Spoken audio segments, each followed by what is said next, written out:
श्री शिवाय नमस्तुभ्यम। जय श्री कृष्णा। भागवत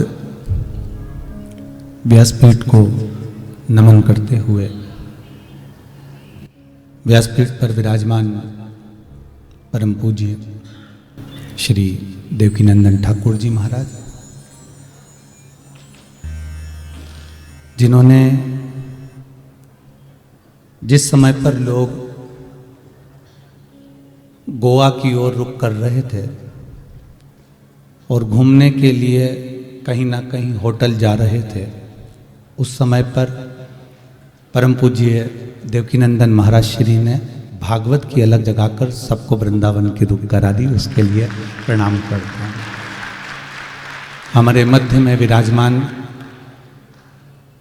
हमको आशीष देने वाले, बड़े वात्सल्यता से, जैसे कहते हैं गीता का कोई रूप हो सकता है तो श्री गीता मनीषी स्वामी श्री ज्ञानानंद जी महाराज, जो गीता का ही एक रूप है, जिनकी वाणी और गीता के शब्द ऐसा लगता है जैसे माँ की गोद है, जिसमें बैठकर हमें बहुत कुछ प्राप्त हो सकता है।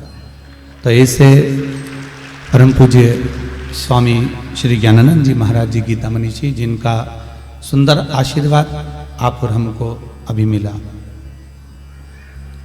ये जो भव्य आयोजन दिल्ली की इस पवित्र भूमि पर होना था और बहुत अच्छी तरह से तैयारियां इतनी सुंदर तरीके से करी गई थी, जिसकी दिव्यता का दर्शन लोग शायद भारत की भूमि पर दूर दूर से आकर दिल्ली में करना चाह रहे थे। पर किसान आंदोलन होने के कारणवश जो धाराएं लगी हैं दिल्ली के अंतर्गत बॉर्डर पर, उसके लिए इस आयोजन को छोटा करा गया।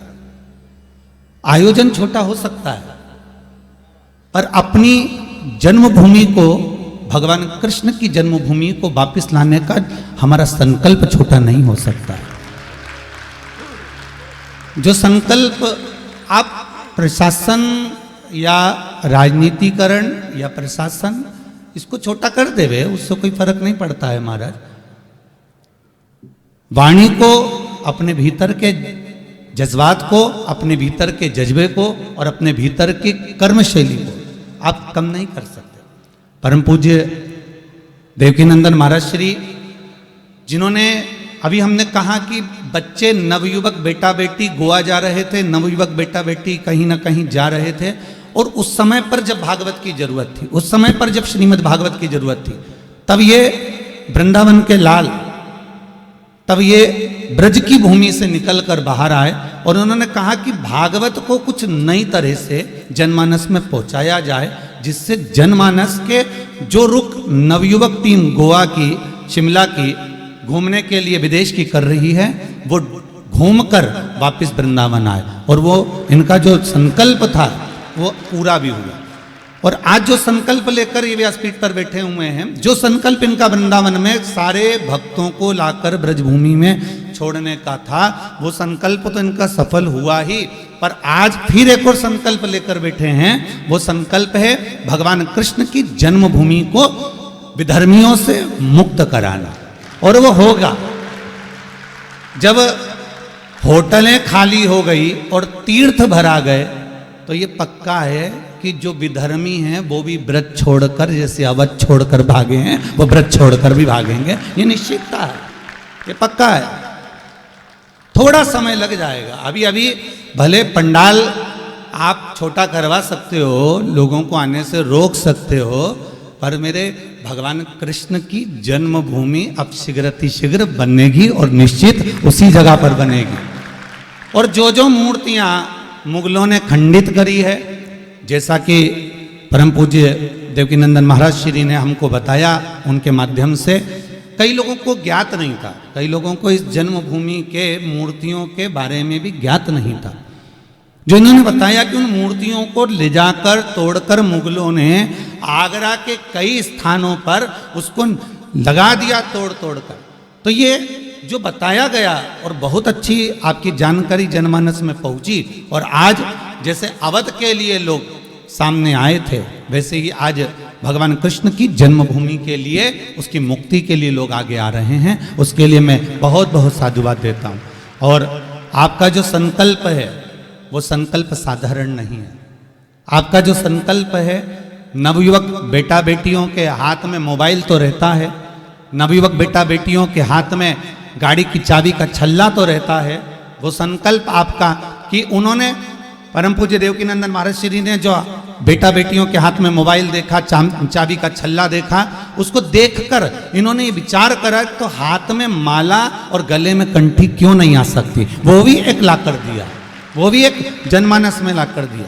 इससे पहले लोग गले में ये माला लटका कर या हाथ से मालाएं फेरते हुए चलते हुए नहीं दिखते थे, पर जो एक व्यवहारिकता में ला कर दिया है, कुछ अच्छा दिया है। और अब भगवान कृष्ण की जन्मभूमि को मुक्त कराने का जो एक आंदोलन लेकर चले हैं, एक संकल्प लेकर चले हैं, ये निश्चित है इस व्यासपीठ से ये छोटी सी बात नहीं है, पंडाल की छोटी तनहा देखते हुए ये हम जरूर कहेंगे कि आगे चलकर ये विश्वास के साथ कहते हैं कि देवाधिदेव महादेव मेरे भूतेश्वर बाबा मेरे भगवान कृष्ण को उनकी जगह पर बिठा कर रहेंगे, ये निश्चितता है। और इस पवित्र संकल्प में जहाँ जहाँ हमारी जरूरत पड़े, इस शरीर की जरूरत पड़े, उस स्थान पर हम जरूर पहुँचेंगे। सिरसा हरियाणा में कथा कल से प्रारंभ होना है, कुछ समय था और भैया जी का बहुत भाव से हम पहले भी गए, तो भैया जी तो नहीं मिल पाए, स्वामी जी तो नहीं मिल पाए महाराज श्री, पर भैया जी मिल गए थे और उनका बहुत प्रेम था, बहुत प्रेम से मिलना, आदर कराना, दर्शन कराना श्री जी के, ठाकुर जी के, खूब प्रेम से उन्होंने। और महाराज श्री हम कहेंगे जैसी विनम्रता आपकी है वैसी विनम्रता भैया जी में है। ये साधुता है, बहुत साधुता, और उतनी सरलता से, सहजता से मिलना जुलना, ये सब उनकी नम्रता है। मैं ज़्यादा तो नहीं बोलूं क्योंकि आप सब श्रीमद् भागवत कथा को श्रवण करने के लिए आए हैं, पर इतना जरूर कहूँगा कि संकल्प को यहाँ से जानने के बाद भूलना नहीं है। भूलोगे तो नहीं, इस संकल्प को भूलना नहीं है। जितने आस्था चैनल के श्रोता हैं, जितने फेसबुक यूट्यूब पर श्रवण कर रहे हैं और जितने सनातनी हैं, वो अपने भीतर एक बात अपने उतार कर रखना, जैसे राम जन्मभूमि कोई ऐसे ही नहीं मिल गई है कि आपने केवल जरा सा जय जय श्री राम कह दिया और राम जन्मभूमि मिल गई। ना जाने कितनों ने अपने प्राणों को त्यागा है, ना जाने कितनी बार कर्फ्यू में डंडे खाकर आए हैं, ना जाने कितने बार धक्के खाकर आए हैं, ना जाने कितनी बार ट्रेनों को रोका गया है, ना जाने कितनी बार बसों को रोका गया है। तो कृष्ण जन्मभूमि भी इतनी सरलता से नहीं मिल जाएगी कि केवल पुकार दिया कि जन्मभूमि मिल जाए। उसके लिए भी आपको संकल्पित होना पड़ेगा, आगे बढ़ना पड़ेगा, तब जाकर वो जन्मभूमि हमारी हो पाएगी। भाई ऐसे ही नहीं हो जाएगा कि तुमने कह दिया कि 500 साल में मिल गया राम मंदिर। 500 साल में जो राम मंदिर मिला है उसका क्रम देखा जाए जरा, कितनों ने गोली खाई, कितने पड़े रहे, भूखे रहे, प्यासे रहे, एक एक माने एक एक ईंट अपने 2-2 रुपए की उठाकर दी और गाड़ियों में रखकर कहा कि राम जन्मभूमि को बना देना। ऐसा संकल्प आपके भीतर लेकर जाइएगा और इस पवित्र कथा के पंडाल में से अपने भीतर ये ऊर्जा बनाकर जाना कि आने वाले समय में महाराज श्री फिर बुलाएंगे और आपको फिर आना है और ऐसे ही संकल्प में आगे बढ़ना है। मैं अपनी वाणी को विराम देता हूं। श्री शिवाय बोल बम का नारा है, जम के बोलो जरा, बोल बम का नारा है। हर हर महादेव। प्रणाम करता हूं अपनी वाणी। आज कृष्ण जन्मभूमि के लिए संकल्पित श्रीमद् भागवत कथा, जिसका 7वां दिवस है, माघ मास की पूर्णिमा। आज भागवत पूर्ण होगी तो दोनों विभूतियां हमारे मध्य में हैं, इसका मतलब है कि संकल्प भी पूरा ही होगा।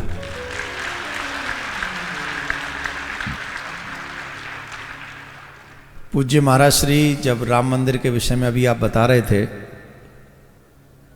पूज्य महाराज जी आपने बहुत बड़ी बड़ी बातें बताई, राम मंदिर के लिए बलिदान की बातें बताई। एक बात मैं आपको उसी में ऐड कर दूं कि राम मंदिर के निर्माण से पहले पूरी ट्रेन के डिब्बों को जला दिया गया था और कार सेवक उसमें जिंदा जला दिए गए थे। ये भी भारत का इतिहास मिटाया नहीं जा सकता, अभी भी हमें याद है।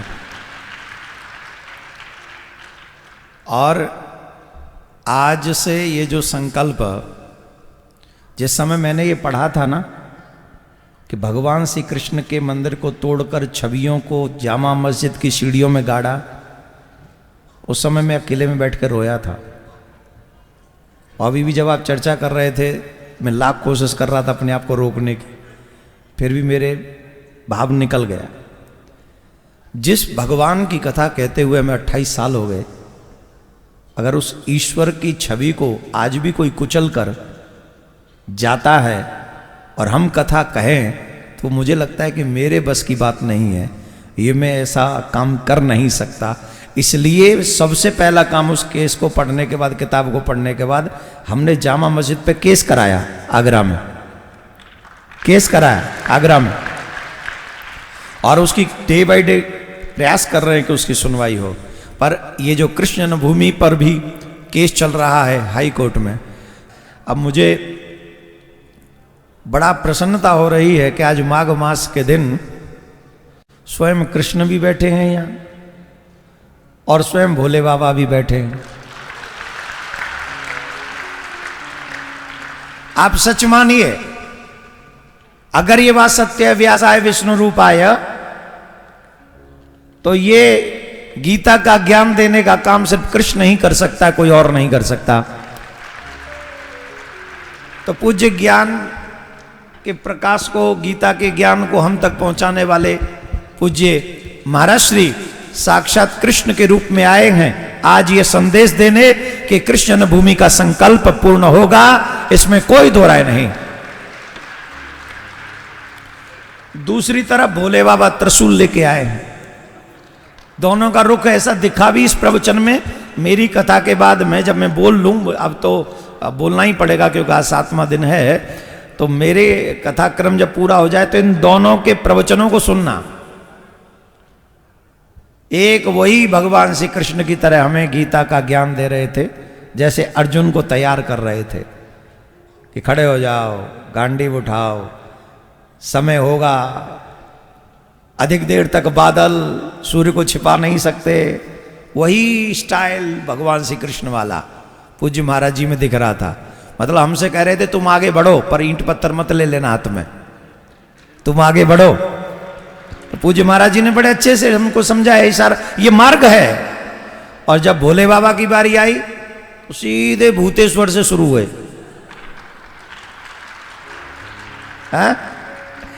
पूज्य महाराज श्री, अब मिलना तो पहली बार हुआ है, और लेकिन इतने सरल, इतने सरस।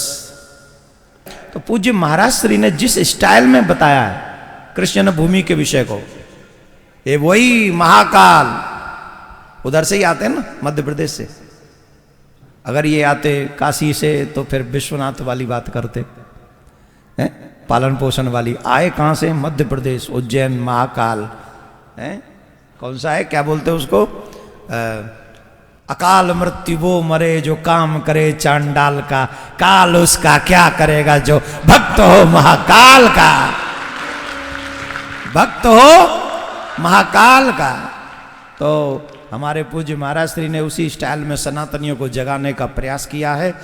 आप दोनों ने आके हमें यहाँ पहुँचकर भगवान के इस संकल्प में आपने जो सामर्थ्य हमको प्रदान किया है, हम उस सामर्थ्य को, आपके सहयोग को, आपके आशीर्वाद को यूं ही तब तक बनाए रखेंगे जब तक हम अयोध्या की तरह, मथुरा में भगवान श्री राम की तरह भगवान श्याम सुंदर के मंदिर को स्वतंत्र निर्माण नहीं करा लेंगे, तब तक ये लड़ाई जारी रहेगी। और हां, अपनी लड़ाई लड़ने का स्टाइल अलग है। कोर्ट में भी लड़ेंगे, रोड पे भी लड़ेंगे, और कथाओं में तो पीछा छड़ना ही नहीं, कथाओं में तो छोड़ना ही नहीं पीछा। तो आप दोनों विभूतियों ने जिस तरीके से यहां पधार कर इस संकल्प को संबल दिया है, हमारे पास कोई शब्द नहीं है, क्योंकि हम ब्रजवासी हैं। बाबा, बोले बाबा,